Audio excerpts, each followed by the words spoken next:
Selepas kejayaan tuaian pertama, impian penduduk meretai di Tawau Sabah semakin bercambah. Bagi mereka, inisiatif Pendapatan Rakyat IPR bukan sekadar membantu ekonomi keluarga, malah membuka pintu harapan untuk komuniti keluar daripada kemiskinan. Ikuti siri kedua Impak IPR Halia bersama Asmah Asmuni dalam Aspirasi Bayu.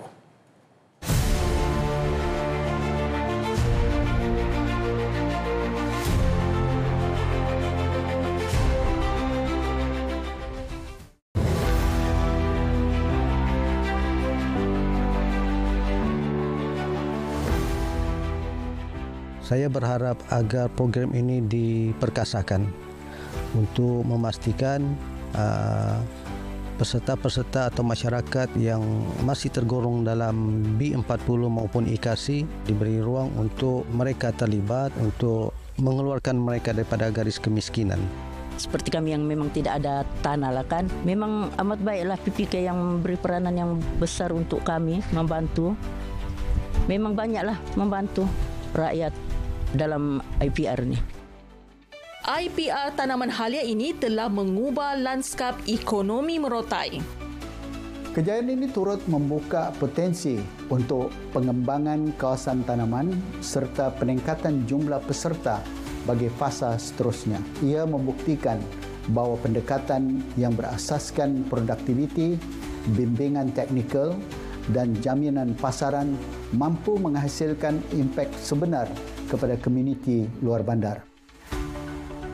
Kini, potensi tanaman lain seperti nangka madu, kelapa dan projek perikanan laut sedang diteroka agar manfaatnya lebih meluas. Kami tidak tertumpu kepada tanaman halia, tetapi kami juga sebenarnya cuba melihat peluang-peluang lain seperti nangka madu. Kita juga melihat kepada macam kelapa. Syarikat Ginger Borneo Sdn Bhd menjadi pemacu ekonomi halal dan ekspor.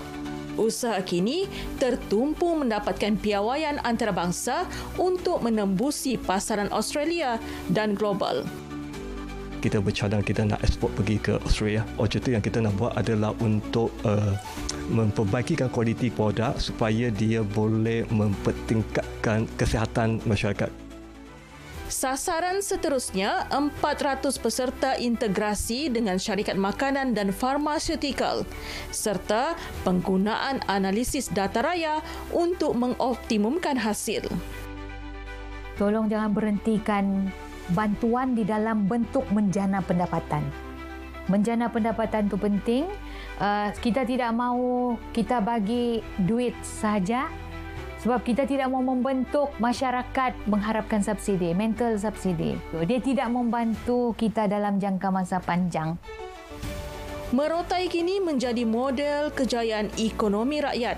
Dengan usaha berterusan, kisah ini akan berulang di lebih banyak kampung di Sabah. Projek IPR Intan di Merotai membuktikan bahawa sinergi antara pihak kerajaan, swasta dan juga akademik mampu mengubah nasib komuniti luar bandar. Merotai kini menjadi model pembangunan ekonomi inklusif, simbol perubahan hidup dan mengubah masa depan rakyat. Asmah Asmuni, RTM.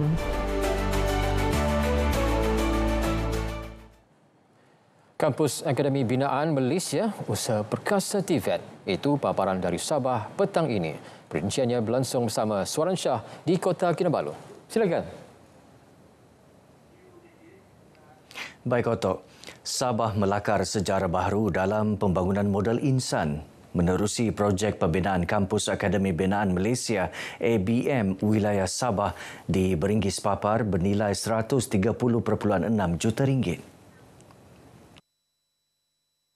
Ketua Menteri Datuk Seri Panglima Haji Jinur berkata kampus baharu yang dibangunkan di kawasan seluas hampir 14 hektar ini bakal memperkasa belia dalam bidang TVET khususnya dalam sektor pembinaan. Kampus dengan kemudahan berteknologi tinggi ini dijangka menampung sehingga 700 pelatih.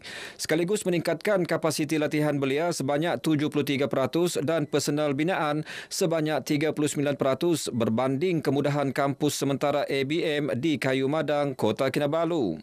Datuk Haji Ji berucap pada majlis pecah tanah projek berkenaan. Turut berlangsung pertukaran memorandum persefahaman MOU antara ABM Sabah dengan 3 rakan strategik iaitu Persatuan Pemaju Perumahan dan Hartanah Sabah Syarida, KTI Sdn Bhd dan TAS Institute of Oil and Gas. MOU ini bagi memastikan graduan ABM mendapat peluang pekerjaan dalam sektor perumahan, pembinaan dan minyak dan gas. Sabah merekodkan 2.12 juta ketibaan pelancong domestik dan antarabangsa bagi tempoh Januari hingga Julai tahun ini. Daripada jumlah itu, 854,648 adalah pelancong antarabangsa, manakala selebihnya pelancong domestik. Menteri Pelancongan, Kebudayaan dan Alam Sekitar Datuk Seri Panglima Christina Liew berkata, angka ini menunjukkan peningkatan 20.3% berbanding tempoh sama tahun lalu. Ia mencapai 89% paras pra-pandemik sekaligus mewakili 60.6% daripada sasaran 3.5 juta ketibaan sepanjang tahun ini.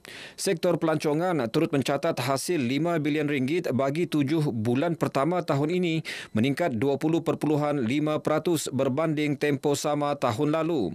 China kekal menjadi pasaran antarabangsa terbesar diikuti Brunei Darussalam, Korea Selatan, United Kingdom dan Eropah selain Taiwan. Rakyat memerlukan terus disantuni menerusi pelbagai inisiatif dan insentif merangkumi pelbagai sudut. Ini termasuk bantuan keperluan asas antaranya Rumah Mesra Sabah Maju Jaya, pendidikan dan infrastruktur. Adun dilantik Datuk Jafari Waliam yakin komitmen penuh kerajaan menyalurkan pelbagai bantuan bukan hanya mampu mengubah lanskap hidup rakyat sekaligus membangun negeri Sabah. Banyak lagi alat tuju Sabah Maju Jaya yang telah diilhamkan oleh Yang Amat Berhormat Ketua Menteri dan banyak lagi bantuan-bantuan yang akan disalurkan sebelum pilihan raya. Datuk Jafari ditemui pemberita RTM dalam program penyerahan sumbangan di Kampung Kitagas, Batu 27, Sandakan. Terima kasih kepada YB sebab beri perhatian penduduk kampung di sini. Terima kasih juga semua atas bantuannya selama ini. Lancarlah kami dapat manfaatlah dari segi apa yang kami mohon didapat. Sebanyak 50 bakul makanan disumbangkan kepada penduduk kampung Kitagas dalam program ini selain bantuan zinc dan papan. Pembangunan pendidikan terus menjadi agenda utama dalam pentadbiran Era Baharu Tempasuk. Usaha berterusan dalam bidang pendidikan diyakini mampu melahirkan generasi berjaya serta dapat mengubah kehidupan diri dan keluarga ke arah lebih baik. Pelajar-pelajar sekolah menengah pun kita turut santuni, yang mana program di Tempasuk tahunannya kita kena membagi bantuan kepada anak-anak yang kurang berkemampuan. Contoh, anak-anak masyarakat kita di Tempasuk ini melanjutkan pelajaran ke IPTA. Beliau ditemui pemberita dalam majlis penyerahan sumbangan beg kepada murid-murid program pendidikan khas integrasi PPK di Kota Belud. Dalam majlis ini seramai 230 pelajar pendidikan khas dan sekolah menengah dari 9 sekolah di Dun Tempasuk menerima sumbangan beg sekolah. Warna-warni kibaran jalur gemilang dan bendera negeri Sabah menyerikan Majlis Pelancaran Bulan Kebangsaan, Hari Sabah dan kempen Kibar Bendera 2025. Ikuti laporan Syafif Syahiran Dani.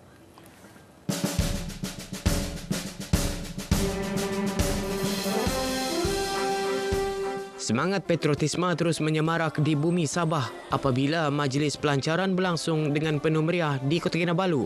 Warna-warni kibaran jalur gemilang dan bendera negeri Sabah menjadi simbol penyatuan rakyat berbilang kaum. Dalam ucapannya, Ketua Menteri menggesa rakyat di negeri ini agar terus memelihara keharmonian yang dinikmati hari ini kerana ia adalah warisan paling berharga untuk generasi akan datang. Kekuatan Sabah terletak pada perpaduan dalam kepelbagaian. Negeri kita kaya dengan pelbagai etnik, budaya dan agama. Ini bukan kelemahan, tetapi kekuatan yang menjadikan Sabah sebuah negeri yang unik. Oleh itu, perpaduan ini wajib kita pelihara dan wariskan kepada generasi yang akan datang. Dalam majlis yang sama, Ketua Menteri turut menyempurnakan acara pengagihan bendera kepada 30 jabatan dan agensi kerajaan negeri serta persekutuan termasuk wakil-wakil persatuan yang hadir. Simbolik penyerahan jalur gemilang dan bendera negeri Sabah kepada Pengarah Penerangan Negeri Sabah Jainisa Muhammad Noor yang juga Ketua Konvoi Kembara Merdeka Jalur Gemilang 2025. Saya harap di tahun-tahun yang akan datang kita juga akan mengedarkan buku-buku sejarah seperti Hari Sabah dan ini akan melengkapkan pengetahuan mereka dan juga memberikan mereka rujukan-rujukan yang perlu untuk ilmu mereka. Kita berharap semangat menyambut Hari Kebangsaan yang membara ini akan terus kekal teguh, kukuh dan gagah seperti Gunung Kinabalu. 20 kenderaan, 60 peserta dengan jarak lebih 2,500 km menjelajah ke seluruh pelosok negeri Sabah membawa mesej penyatuan rakyat dan semangat kemerdekaan. Penampang lokasi kedua konvoi Kembara Merdeka Jalur Gemilang KMJG 2025, 75 lokasi perhentian dan yang terakhir di Padang Istiadat Tuaran pada 23 Ogos lepas. Sepanjang konvoi, pelbagai aktiviti dianjurkan termasuk persembahan kebudayaan, program komuniti dan aktiviti kesukarelawan masyarakat setempat. Ia bukan sahaja menyemarakkan semangat kemerdekaan, malah menjadi wadah penyatuan dan penghargaan terhadap kepelbagaian budaya negeri ini. Dengan iringan Polis Diraja Malaysia sebagai pengiring rasmi, KMJG 2025 sekali lagi membuktikan bahawa semangat patriotisme mampu memupuk kekuatan bangsa demi kesinambungan pembangunan negara, demi Malaysia yang berdaulat, merdeka dan bersatu. Syafif Syahiran Deni, RTM.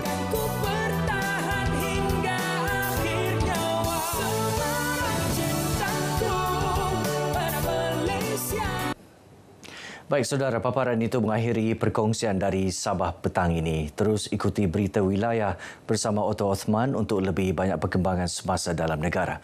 Malaysia Madani, rakyat disantuni. Silakan, Otto. Baik, terima kasih. Suaran langsung dari Kota Kinabalu, Sabah.